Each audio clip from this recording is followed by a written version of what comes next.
Quiero compartir un mensaje con ustedes antes que el calor comience a generar estragos en medio nuestro, que he denominado crecer es madurar. Y en múltiples ocasiones hemos hecho una analogía entre lo que significa el desarrollo biológico y el crecimiento del ser humano a lo largo de su vida con el crecimiento espiritual, entendiendo de que aquellos que hemos conocido a Jesús como Señor y Salvador de nuestras vidas, tenemos un día 1, y ese día 1 la Biblia le denomina nuevo nacimiento. Y del mismo modo, en la vida espiritual, por eso que hablamos de crecer constantemente, debemos crecer en el caminar y en el seguimiento de Jesús, crecer en la vida de la fe y también en algo que es muy, muy importante, que es la maduración en nuestro carácter. Curiosamente, a veces se nos confunden los conceptos. Pensamos que el crecer necesariamente es madurar y no es así. ¿Cómo es esto? Miren, nuevamente pensemos en el proceso biológico. Hay personas que crecen en estatura, hacia arriba, como yo hacia los lados, en capacidades físicas, en capacidades intelectuales, en adquirir herramientas académicas, en la economía, pero no son lo suficientemente maduros para administrar de manera prudente su vida, sus relaciones, su tiempo, sus finanzas, sus emociones y un largo etcétera. Transportemos esto a la vida cristiana. Hay personas que poseen dones, talento, gracia de Dios, ministerios crecientes, fructíferos, pero tienen un problema en el corazón. Son personas que en ciertas áreas de su vida caminan y transitan en inmadurez. Si el crecimiento en la vida cristiana, muchas gracias, amor, pero no tenía sed, tranquila. Yo no tomo tanta agua como usted. Yo tomo otras cosas, pero bueno. Ya, me sacó la idea. Si el crecimiento en la vida cristiana es integral, la madurez en el carácter también lo es. Cuando preparaba el mensaje hoy día, en la mañana reflexionaba y anoche también muy tarde, en relación a qué áreas en mi vida no he sido lo suficientemente aún maduro para poder expresar el carácter de Cristo en mi vida. Si tuviéramos que conceptualizar la maduración en la vida cristiana, lo podríamos decir así. La madurez es imprimir en nuestra vida los principios del reino con el propósito de reflejar el carácter de Cristo. La palabra carácter significa grabado. Dios quiere grabar en tu vida el carácter de su Hijo y lo hace a través de los principios del reino de Dios. Entonces, una primera idea que estamos fijando es que el crecimiento no necesariamente es madurez. Y lo segundo, que si el crecimiento es integral, también la madurez es. Te hago una pregunta. ¿Eres maduro en tu vida? Te cambio la pregunta. ¿Eres lo suficientemente maduro de acuerdo a la expectativa de Dios en un área determinada de tu vida?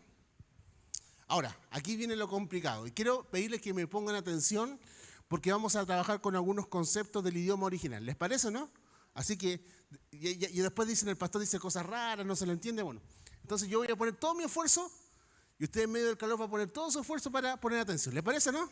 ¿Estamos de acuerdo? ¿Me da un like? Bien, excelente. Miren, en el Nuevo Testamento, por ejemplo, nosotros le leemos en español. ¿Estamos de acuerdo? Su Biblia, la que anda trayendo ahí en el celular. ¿Cuántos trajeron la Biblia de papel? Hay gente veterotestamentaria acá con nosotros todavía, ¿ya? Ya, eso se nota que llevan años en el Evangelio, ya. Pero si usted anda con la Biblia en su celular, usted va a leer el Nuevo Testamento en español. Pero el Nuevo Testamento no se escribió en español, se escribió en griego. Y una de las cosas que nos cuesta entender que cuando leemos en nuestro idioma, las traducciones no necesariamente hacen justicia a lo que el original quiso decir. ¿Ok? ¿Vamos de acuerdo? En ese sentido, vamos a darnos cuenta que hay distintos términos que se traducen como hijo en el Nuevo Testamento. Por ejemplo, la palabra hijo, digo, allá arriba está mi hijo. Hijo, ¿cómo estás? Y él me va a responder. Pero si yo hablara en griego, puedo utilizar distintos términos para referirme a él. Por ejemplo, el término teknón. El término teknón significa y se traduce por hijo, y por ejemplo aparece en Juan 1:12. Y a los que creyeron y le recibieron, les dio la potestad de ser hechos hijos de Dios. Pero el término teknón no se refiere a cualquier tipo de hijo, se refiere a un hijo recién nacido, se refiere a un niño. Yo le puedo decir mi teknón, eres mi teknón. Usted le puede decir a su hija, eres mi teknón. Viejote, pero teknón a la vez, ¿ya? Entonces, se utiliza el término teknón. Sin embargo, hay otro término. El término, no lo pronuncio ni bien en el español, no me piden que pronuncie bien el griego, ¿ya? Pero usted entenderá, para que le guste el griego y esas cosas, y después dice, pastor, lo pronunció mal. Por favor, ¿ya?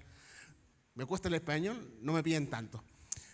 Está la expresión huios, que se traduce también por hijo. Por ejemplo, este término aparece en el bautismo de Jesús, donde dice, este es mi hijo amado, en quien tengo complacencia. Y aparece ahí en Mateo capítulo 17, versículo 5, cuando en la transfiguración, ¿se acuerdan de eso? Aparece la voz del Señor, el Dios Padre, junto a los 3 discípulos, y le dice, este es mi hijo amado, que estoy complacido con él. Estoy leyendo la nueva versión internacional. Entonces, la expresión huios no tiene relación con la expresión teknón, porque huios es la expresión que hace referencia a hijos maduros. Interesante, ¿no? ¿Me sigue la idea, no? Uno puede ser un hijo pequeño, inmaduro, o puede ser un hijo maduro. Ya, vamos bien hasta ahí. Vamos bien, vamos bien. Ahora, aquí viene lo complicado, creo yo. No, pues ustedes son muy inteligentes. El problema soy yo. Eso dice mi esposa siempre. En la cultura greco-romana, por ejemplo, los hijos no eran criados generalmente por los padres, ni educados por estos, sino por otras personas que eran tutores. De hecho, se le conocían como ayos, nodrizas, que se encargaban de la formación de los niños, de los teknón, hasta que ellos adquirieran todo lo necesario para ser considerados por sus padres como huios. Y existía una ceremonia llamada huiosthesia, que era el reconocimiento público de un hijo maduro. Por ejemplo, y este es muy hermoso porque reflexionaba un poquito cuando leía la Biblia en relación a esto. Cuando Jesús es bautizado, lo que ocurre ahí técnicamente es esta práctica. Es reconocido como un hijo maduro. Jesús en su humanidad fue criado ¿por quiénes? ¿Por quiénes? Por José y María. Pero llega un momento donde él inicia su ministerio, parte en el bautismo y la voz del cielo desciende y hay un reconocimiento a su madurez. Por tanto, él es el huios, es el hijo maduro para asumir la tarea que venía por delante. Ahora, todo esto para darnos cuenta de que debemos entender de que Dios quiere que podamos ser hijos e hijas maduros. Efesios 1:5 dice así, dice la Escritura que Dios nos predestinó para ser adoptados como hijos suyos por medio de Jesucristo. ¿Ok? Ahora, aquí hay un problema. El problema es el siguiente. Es que nosotros leemos este texto ¿en qué? En español, pero fue escrito en griego. Dos cositas importantes con respecto a este texto que no, todo esto es la introducción nomás. Así que nos vamos a ir como a las 4 de la tarde. No se preocupe.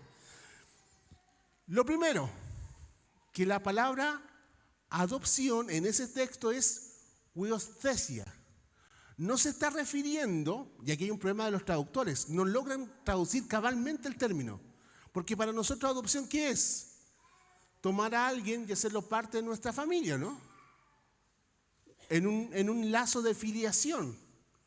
voy a adoptar a tal o cual como mi hijo. Pero eso no es lo que quiere decir el texto, porque la palabra ahí es huiostesia. Dice la Escritura que Dios nos predestinó para ser hijos maduros. Nos predestinó para ser adoptados como hijos suyos, porque el término ahí es huios, no es tecnón. ¿Por medio de quién? De Jesucristo, según el propósito de su voluntad. Por tanto, todo esto, toda esta lata larga, es para darnos cuenta de que Dios nos ha escogido, nos ha apartado, nos ha alcanzado para que tú y yo podamos transitar en un proceso de maduración y ser hijos maduros. Por eso que el término adopción no tiene que ver aquí con la filiación, tiene que ver con el hecho de que hay un reconocimiento y hay un deseo de Dios que podamos ser públicamente portadores de una herencia incorruptible. Ahora, nuestra huiostesia va a llegar, y esto también es hermoso, cuando el Señor vuelva.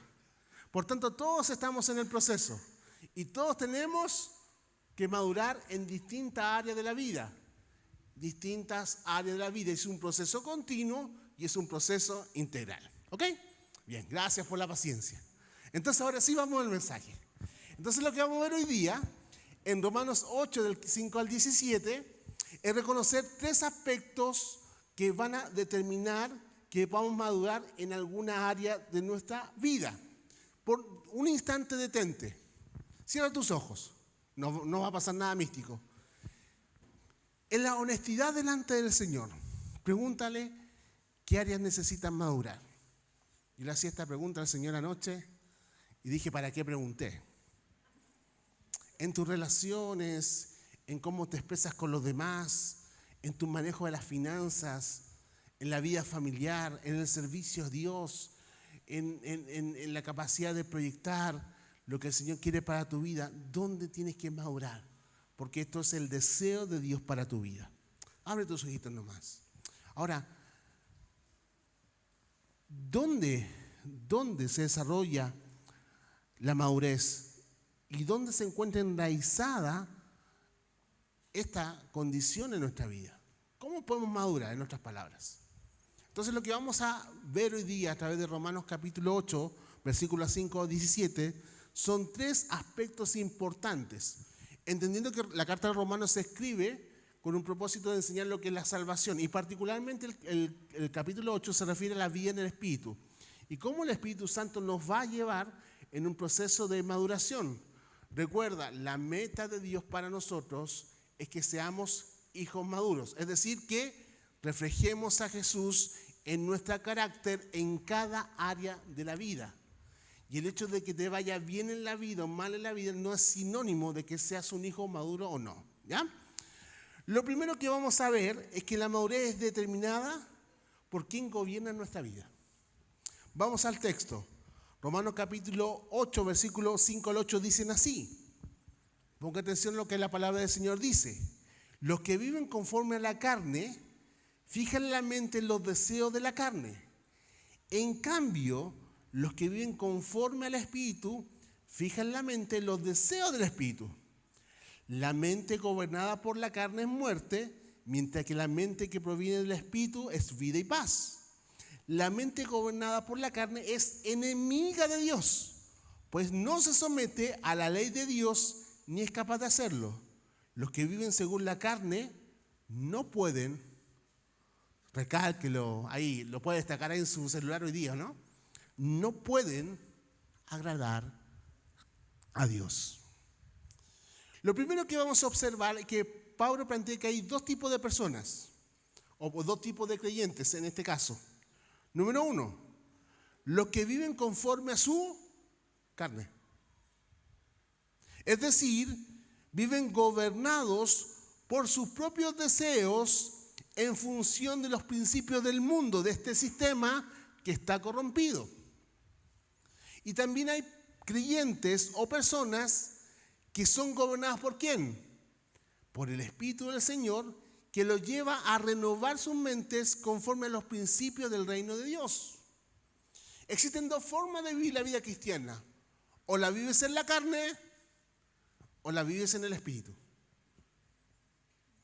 Y cuando hablamos de vivir la carne, no se confundan, no nos estamos refiriendo a esto que es nuestro cuerpo. No es que el cuerpo sea malo en sí mismo, no somos platónicos, sino nos estamos refiriendo al hecho de que vivimos en áreas de nuestra vida bajo el gobierno de nuestros propios deseos, de nuestra antigua naturaleza, que se encuentra corrompida.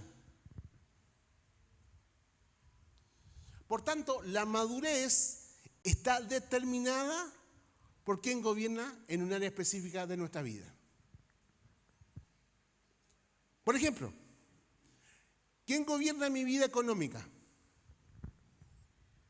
¿Dios, su espíritu o mi carne? Mis propios deseos. Me dejo arrastrar por una cultura del consumo, por una cultura exitista, y doy rienda suelta a mi carne y dejo que ese deseo gobierne mi manera, por ejemplo, en la cual administro mi vida económica. Pensemos en las relaciones interpersonales. ¿Quién gobierna ahí? ¿Gobierna el Espíritu del Señor a través de los principios del reino, a través de los principios de las palabras, a través de la renovación de nuestra mente? ¿O gobierna mis carencias, lo que yo observo en mi entorno social? ¿Quién gobierna ahí? La madurez en tu vida en un área específica está determinado por quién gobierna en esa área. Si le permitimos a Dios ser el rey de nuestra vida, ¿a cuánto le gusta cantar? ¿Le gusta cantar o no? Levanta la mano que le gusta cantar. A mí me gusta cantar. Canto mal, muy mal. Pero me gusta cantar. Y me gusta adorar al Señor y decirle, tú eres mi Señor, mi Rey. Pero cuando yo estoy diciendo, tú eres mi Señor y Rey, estoy indicando a su persona, le estoy asignando el gobierno de mi vida. ¿Cuánto creen que Jesucristo es el Señor? Pero eso implica que le traspasas el gobierno de tu vida en un área específica. Es Jesús, es el Espíritu Santo el que gobierna tu economía, tu tiempo, tu finanzas, tus relaciones, tu servicio, tus talentos, tus dones. ¿Es Él necesariamente? Yo me hice esta pregunta y salí para atrás. Necesito madurar en muchas áreas. No me parto acá diciéndole lo resolví todo, no. Necesito madurar. Necesito madurar que, por ejemplo, cuando me paro ahí en el semáforo y me tocan la bocina, no piense un vocabulario en hebreo en mi mente para aquel que tocó la bocina. Madurar. Reflejar a Jesús en nuestro carácter. Por tanto, la madurez en la vida cristiana es una cuestión de quién gobierna en un área específica. Así que podemos entender que existen algunas áreas donde Dios sí gobierna con mayor influencia y otra que no lo es tanto. No lo es tanto, perdón. Claro, y a veces somos más maduros en ciertas áreas que en otras. Pero tenemos áreas de nuestra vida que siguen siendo gobernadas por nuestra carne. Permitámosles al Espíritu de Dios que Él pueda renovar nuestra mente. Dice la Escritura, y volvamos al texto rápidamente para ir a la segunda idea. La mente, versículo 6, la mente gobernada por la carne es muerte, mientras que la mente que proviene del Espíritu es vida y paz. La palabra paz en el lenguaje bíblico está vinculada no solo con la tranquilidad como algunos piensan, tener paz es estar tranquilo, no. Significa bienestar en general.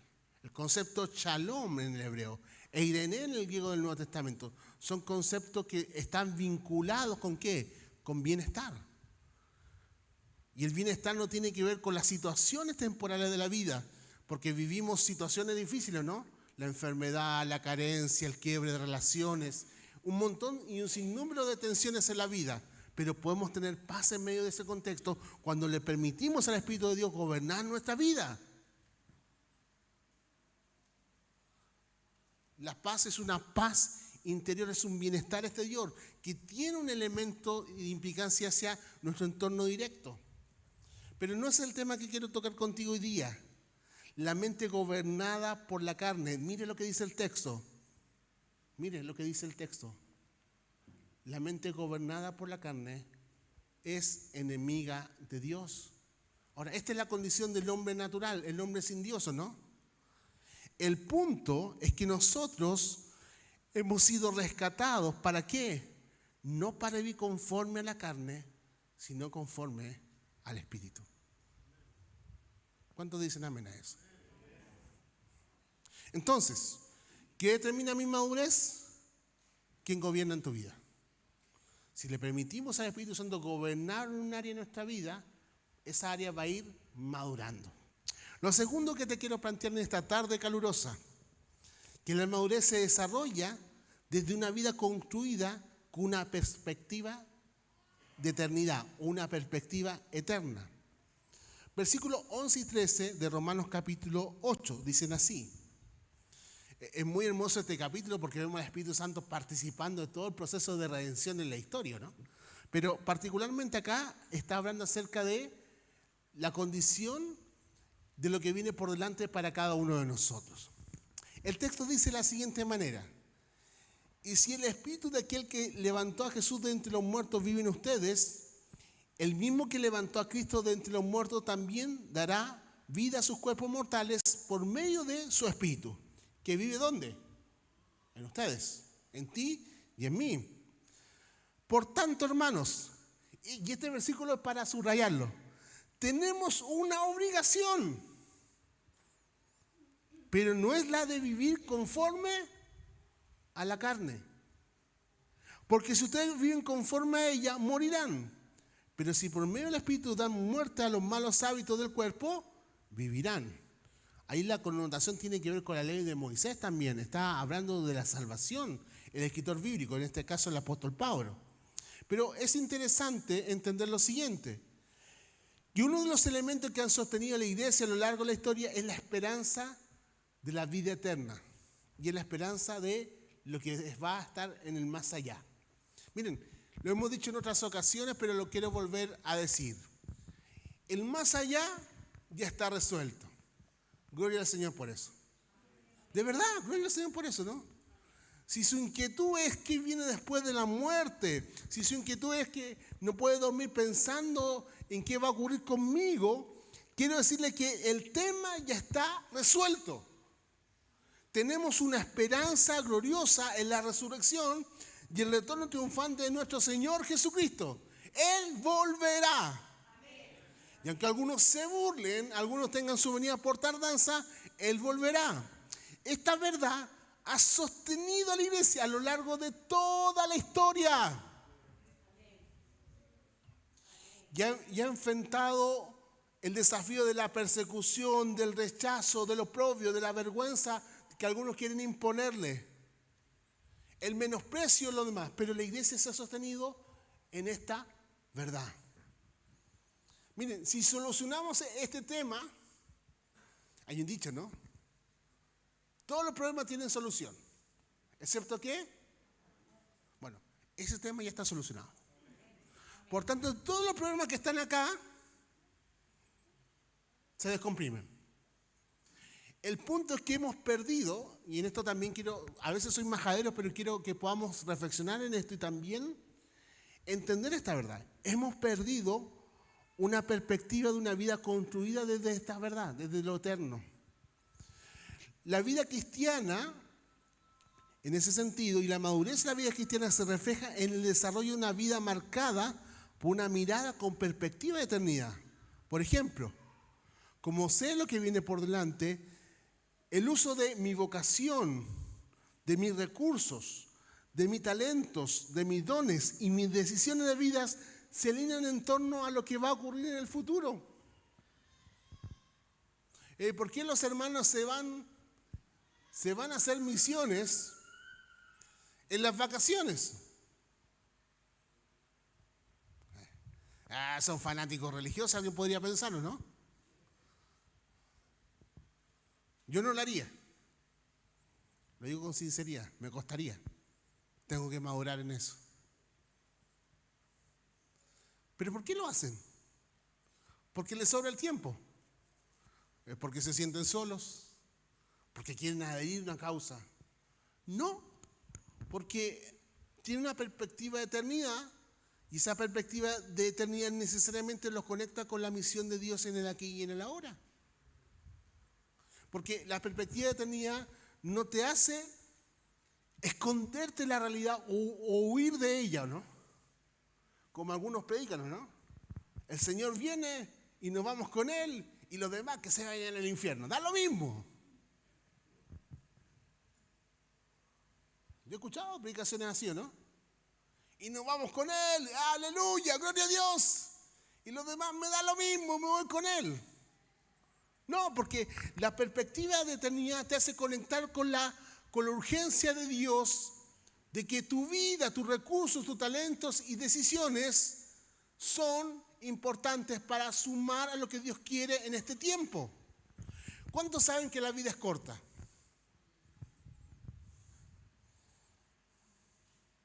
Me puse a revisar fotos el otro día porque mi esposa me dijo, pintamos el departamento. Yo lo pinté. Oh, me dolió. Yo lo pinté. Me quedó ahí nomás, pero lo pinté. Mi esposa me dijo, vamos a hacer un cuadro de fotos familiares. Me puse a poner fotos ahí. Estaba el Danielito, mi tecnón. Ahí estaba. Y este año cumple 18 años. Pusimos fotos de nosotros cuando estábamos jóvenes y ya vamos a cumplir 21 años de matrimonios. Gloria a Dios por eso. ¿Cómo pasa la vida rápido? Y si contrastas el tiempo que tenemos en la vida con la eternidad, te das cuenta que no es nada, ¿no?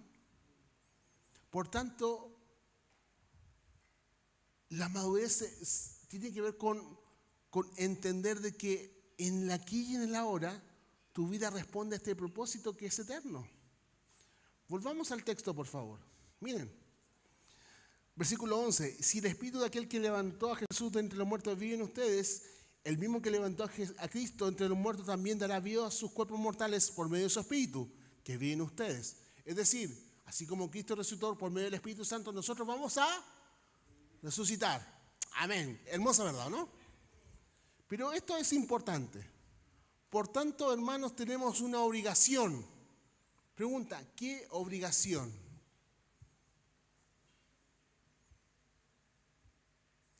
Si vas a resucitar, como Jesús resucitó, Pablo dice, tenemos una obligación. ¿Qué obligación? Bueno, el texto no nos dice qué obligación. Nos dice lo que no es obligación. Pero no es la de vivir conforme a la carne. Y si no vivimos conforme a la carne, ¿cuál es nuestra otra manera de vivir? Entonces, ¿cuál es nuestra obligación? Miren, el texto dice, no es una sugerencia, no es una posibilidad, es una obligación. Es como cuando mi esposa me dice, prepárame el desayuno. No es una sugerencia, es una obligación que yo he asumido por amor. Soy esclavo por amor. Es una obligación. Queridos, vivir en el Espíritu es una obligación. No debemos obligar a nosotros mismos a vivir conforme al Espíritu, porque nuestro tiempo es corto. No sabemos del día de mañana. Esta podría ser mi última predicación y no es broma. Por supuesto que quiero seguir predicando. Creo que tengo mucho por hacer todavía, pero no tengo certeza con respecto a eso. Y vivimos chuteando para adelante, posponiendo y asignándole un mañana a definiciones que debemos tomar en el día de hoy.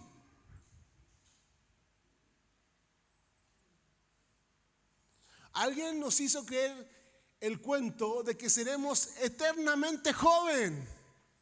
Ya me estoy vistiendo como joven. Pero no lo soy. Tengo 46 años. Voy a cumplir 46 años. Soy un adulto joven. Pero no soy joven. Me duele la espalda a veces. No tengo las mismas fuerzas que antes. Las definiciones pasan por hoy, pero cuando tú desarrolles estas perspectivas de eternidad, tú comienzas a entender que la maduración es urgente en tu vida en ciertas áreas. Hay un fenómeno que se da en nuestro tiempo que se llama la segunda adolescencia. ¿La conocen o no? Hay personas que entran en una etapa de la vida, no voy a decir la edad, ¿cierto?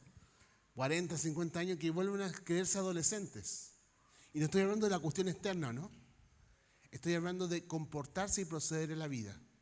Toman definiciones como si fueran chiquillos de 15 o chiquillas de 14 años. Pero son personas grandes. Actúan con inmadurez. Tenemos una obligación. ¿Cuál es la obligación? Me voy con esto para la casa de día. Vivir conforme al Espíritu. Lo tercero. Hemos dicho que la madurez es determinada por quien gobierna nuestra vida y que la madurez se desarrolla desde una vida construida con perspectiva de eternidad, pero también la madurez está enraizada en una identidad sana en Cristo. Vamos a los versículos 14 y 17 de Romanos capítulo 8. El texto dice así: porque todos los que son guiados por el Espíritu de Dios son hijos de Dios. Y ustedes no recibieron un espíritu que de nuevo los esclavice al miedo, sino el espíritu que los adopta como hijos y les permite clamar, Abba, Padre. El mismo espíritu asegura a nuestro espíritu que somos hijos de Dios. Y si somos hijos, somos herederos de Dios y coherederos con Cristo, pues si ahora sufrimos con Él, también tenemos parte con Él en su gloria. Aquí viene la explicación. Por eso que di la lata del principio. Leemos nuestra Biblia ¿en qué? En español, pero el texto está escrito en griego. Bien.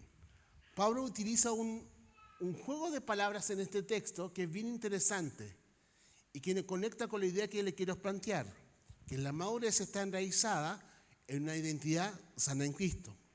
Por ejemplo, el versículo 14 utiliza la expresión huíos. Porque todos los que son guiados por el Espíritu son huíos de Dios. Es decir, son hijos.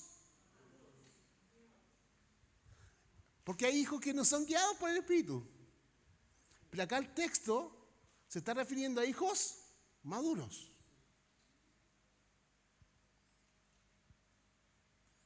Todos los que son guiados por el Espíritu son hijos maduros. Y ustedes no recibieron un espíritu que de nuevo los esclavice al temor, sino que el Espíritu que los adopta como hijos y les permite clamar, Abba, Padre. Nuevamente, la expresión está conectada con el concepto de huiostesia, con el concepto de hijo maduro. Y después, dice que el mismo Espíritu asegura a nuestro Espíritu de que somos, ¿qué palabra que ocupa el apóstol Pablo acá? Tecnon. Somos hijos de Dios. Y agrega, y si tecnon, herederos y herederos de Dios con Cristo, pues si ahora sufrimos con Él, también tendremos parte con Él en su gloria. Miren, todo este juego de palabras, todo este enredo que quiero ahora desmadejar, desentrañar, tiene que ver con una idea central. ¿Y cuál es la idea? Es que aquel que transita la madurez en un área de su vida, logra conocer a Dios en su paternidad, relacionándose con Él desde dicha verdad. Dios es Padre. Dios es nuestro papá. Amén. Ahora, estaba conversando ayer con la Caro, mientras ella estaba haciendo la cama, yo preparaba el mensaje. Debía haberle ayudado a hacer la cama para preparar el mensaje, pero me sentía culpable. Bueno, ya, acabo de pedir perdón por mi pecado. Y le decía, a ver, ¿qué es para ti un papá? Bueno, un papá es aquel que cuida, papá, me da una serie de conceptos con respecto a la paternidad. Yo tengo un temor, y es que veamos a Dios como nuestro Padre en función de nuestra cultura.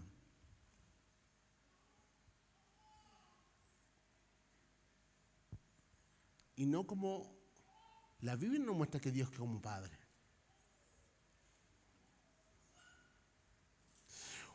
Un hijo maduro no solo se conforma con saberse un tecnón, con saberse hijo, sino que experimenta y disfruta de dicha relación filial en cada ámbito de la vida. Perdón, hijo, por colocarte como ejemplo de la predicación, pero va a cumplir 18 años, ¿no? Y mi relación con un hijo de 18 años es distinta a cuando él tenía 2 años de vida. Mi amor hacia él no ha variado en nada. Mi cariño, mi deseo que le vaya bien en la vida no ha variado en nada, pero mi relación con él es distinta. Tenemos conversaciones que son distintas. Tenemos diálogos que son distintos y expectativas que son distintas. ¿Estoy mal como papá en eso? Yo creo que no. Dios como nuestro Padre, en la medida que vamos creciendo y madurando, tiene expectativas distintas con nuestra vida. Algunos ven a Dios como un padre que está haciendo ñuñuco todo el tiempo. Venga mi bebé para acá, que me abrace. Y a mí, mi papá me abrazó, y por supuesto que es importante. Pero lo que somos padres, sabemos que eso es una parte de la paternidad, ¿no? Tenemos que guiar, orientar, impulsar, estimular, avanzar, corregir. Sí, corregir también. Y no se trata de estar agarrando un palo, ahí está, no. Pero Dios como Padre no es paternalista. Él es nuestro papá, Él es nuestro Abba. Pero no es un Dios paternalista, asistencialista. Si hubiera sido paternalista, hubiera permitido que Jesús hubiese nacido en las condiciones más cómodas, no hubiese experimentado el dolor, el sufrimiento, el rechazo, sino que lo acompañó en todo ese proceso.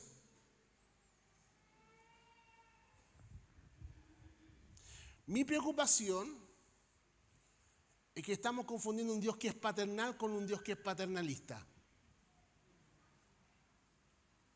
Ahora, dice el texto que los hijos maduros son capaces de clamar Abba Padre. La expresión Abba se traduce por papá, por papito. Pero la expresión Abba es un arameísmo, es decir, es un término en arameo que el apóstol Pablo utiliza en medio de un escrito que está en griego. Y que es una expresión que utilizan los niños, que es una expresión informal para decir papá, pero que también es de respeto. Porque en aquel tiempo usted no iba a llegar al papá y pegarle un cachamalo, ¿no? Papá, ¿cómo estáis? No. Mi papá, como lo hace mi hijo conmigo, ¿no? Hola viejo, ¿cómo estáis? No. Era una figura que era distinta. Pablo está pensando en esa lógica. La figura del padre era una figura de amor, de convicción, pero también que infundía respeto. Dios es nuestro papá, ¿o no? Amén. Pero Él también es Rey del universo, Él merece la gloria, el honor, el reconocimiento. Quiero terminar con esto. La madurez es cuando le permitimos y disfrutamos de una identidad sana. Y esto permea todas las áreas de nuestra vida. Le coloco un montón de ejemplos. Porque a veces nos vinculamos con personas incorrectas en la vida y nos vamos relacionando. Porque tenemos un problema, como dice el pastor Carlos Mnaida, estaba viendo unos videos de él, que el problema común para todos los problemas está en que no entendemos a Dios como Padre.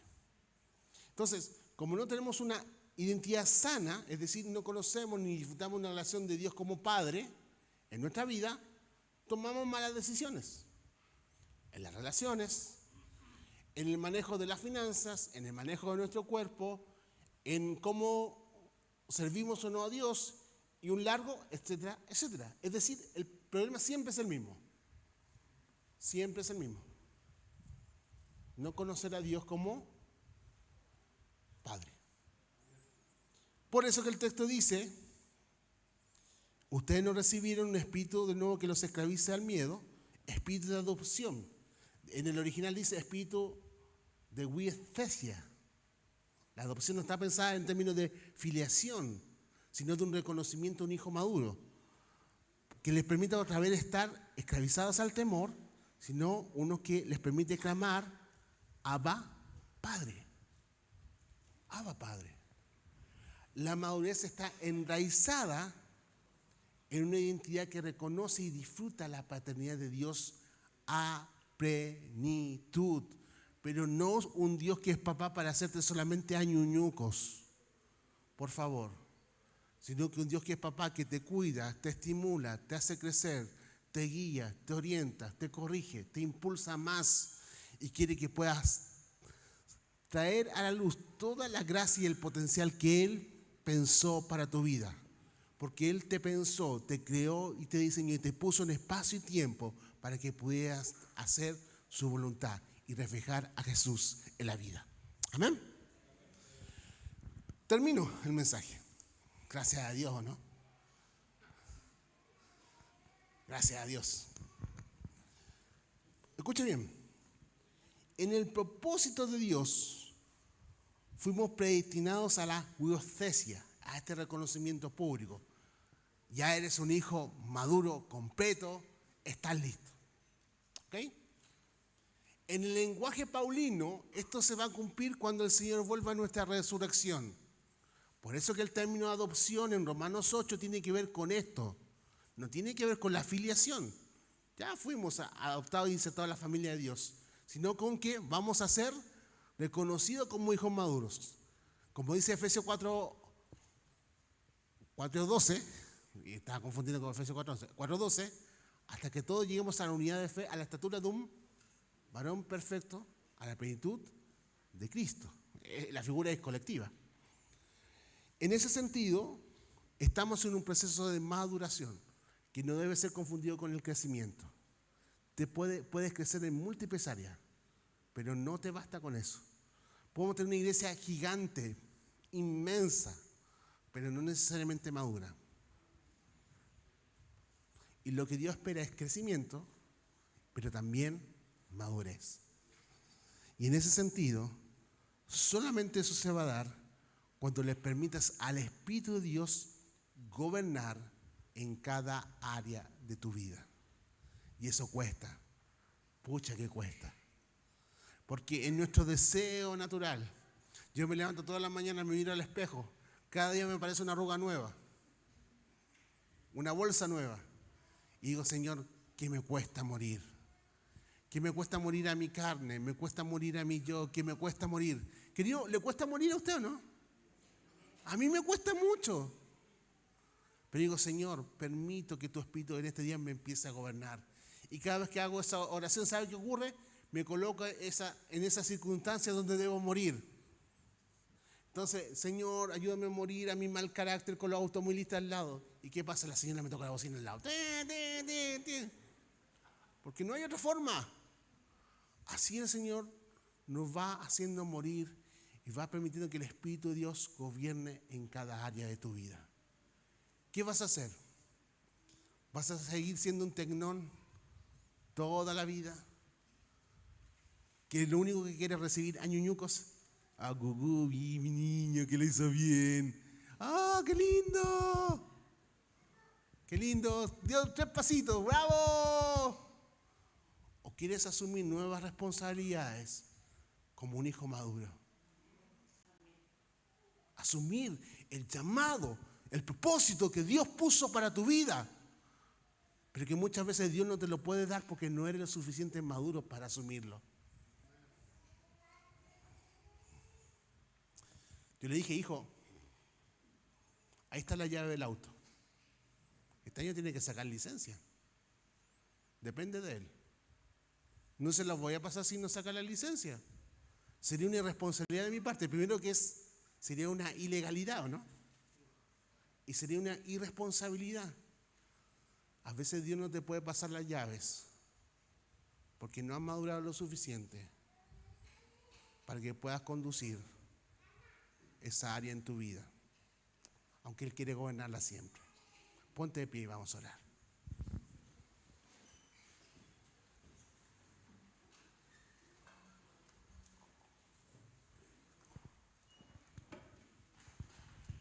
Cierra tus ojitos un instante.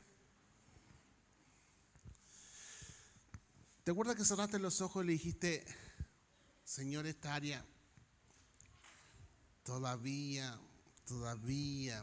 es gobernada por mi carne?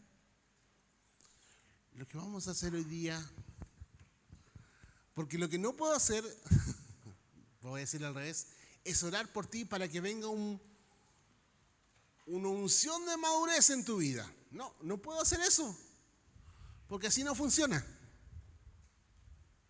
Me gustaría pedirle al Señor que bajaran ángeles en este instante con unos baldes de madurez y de crecimiento en el carácter y nos rociara a todos, pero así no funciona. Señor, unge a mis hermanos con paciencia, pero así no funciona. Pero sí lo que podemos hacer es decirle al Señor, te permito que puedas gobernar en esta área. Papá, tú sabes que me cuesta, y me cuesta mucho. Y Él lo que va a hacer es que va a trabajar con tu vida en esa área. Te va a decir, hijo, hija, hijito, hijita, yo sé que te cuesta, pero déjame gobernar a mí en esa área. Te va a decir que gobernar en esa área va a significar que tengas que morir a tu yo, al control. Queridos, va a doler. Sí, va a doler. Pero el resultado va a ser sanidad, restauración y madurez en la vida. Consolidación de esa restauración y sanidad en tu vida. Cierra tus ojitos y dile al Señor, Señor, te entrego esta área en mi vida. Tu vida económica, tu tiempo, tu vida emocional, tus decisiones, ponlas delante de ti. Yo le decía, Señor, en esto me cuesta dejar de comer, porque me lleno de ansiedad. Me cuesta.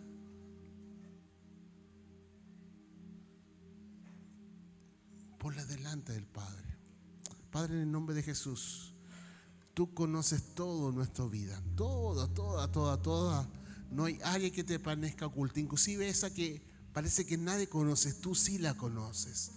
Conoces la reflexión interna de nuestro corazón y tú sabes que muchas veces batallamos con nuestra carne, pero queremos agradarte a ti y tu palabra nos enseña que tenemos una obligación, y es vivir conforme al Espíritu.